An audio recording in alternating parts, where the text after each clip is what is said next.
நம்ம கடன் கொடுக்குறோம் இல்லைங்களா, ஏழைகளுக்கு இறங்கும் போது யாருக்கு தெரியுங்களா இது கடன் கொடுக்குற கணக்கு? கர்த்தருக்கே கடன் கொடுக்கிற கணக்கா. நீதிமொழிகள் 19:17 சொல்வாரு, ஏழைக்கு இறங்குகிறவன் கர்த்தருக்கு கடன் கொடுக்கிறான், அவன் கொடுத்தவனுக்கு அதை என்ன பண்ணுவாரு? திரும்பி கொடுத்துருவார். எப்படி கொடுக்குவார் திரும்பி?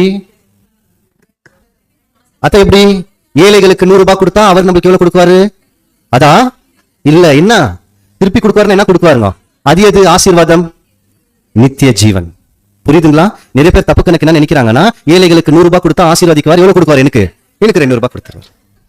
அது இல்லைங்க. அந்த வசனம் என்ன சொல்லுதுன்னா, நித்திய ஜீவன் என்ற ஆசீர்வாதத்தை கொடுக்குவார். இதைதான் அவர் கொடுக்கிறாரே தவிர நமக்கு நம்ம என்ன எதிர்பார்க்க கூடாது? திருப்பி இது இன்கம் வரும்னு எதிர்பார்க்க கூடாது. எபிரேயர் நிருபம் வாசிக்கலாம். எபிரேயர் 13:16. அன்றியும் நன்மை செய்யவும் தான தர்மம் பண்ணவும் மறவாதிருங்கள். இப்படிப்பட்ட பலிகளின் மேல் தேவன் பிரியமாய் இருக்கிறார். இப்படிப்பட்ட பலிகள் மேல் தேவனுக்கு பலி செலுத்தணும்னு எதிர்பார்க்கிறோம் இல்லையா? பாருங்க வசனம் என்ன சொல்லுது. மற்றவர்களுக்கு என்ன பண்ணுங்க?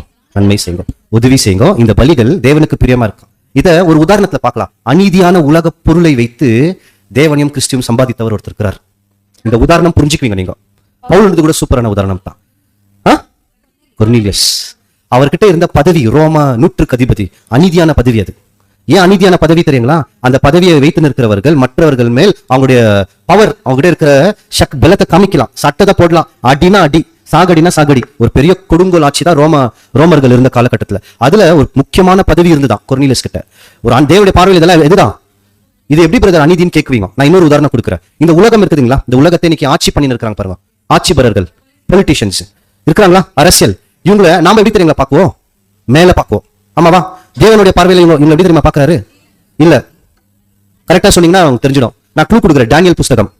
மிருகம் இவர் எப்படி பார்க்கறாருன்னு பாத்தீங்கன்னா, மிருகம்.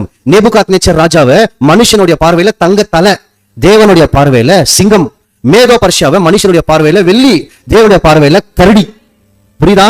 நம்முடைய பார்வையில நீதி, அவருடைய பார்வையில அநீதி. அதான் சொல்றார், இது அநீதியான பொருள். இப்ப கொர்னீலியஸ் என்ன பண்றாருன்னு பாத்தீங்கன்னா, அவர் அநீதியான பொருள்கள் இருக்கு, ஆனா அதை வச்சு என்ன தெரியுங்களா பண்ணாரு? நீதியை செய்தார். அவர் செய்த நீதி வானத்துக்கு போய் எட்டுனதான். அதனாலதான் தேவதூதன் வந்து கொர்னீலியஸை சந்திச்சு பேதுருவை கூப்பிட்டு வந்து தேவனுடைய ராஜ்யத்துக்கு ஞானஸ்தானத்தை கொடுக்க வைக்கிறாங்க.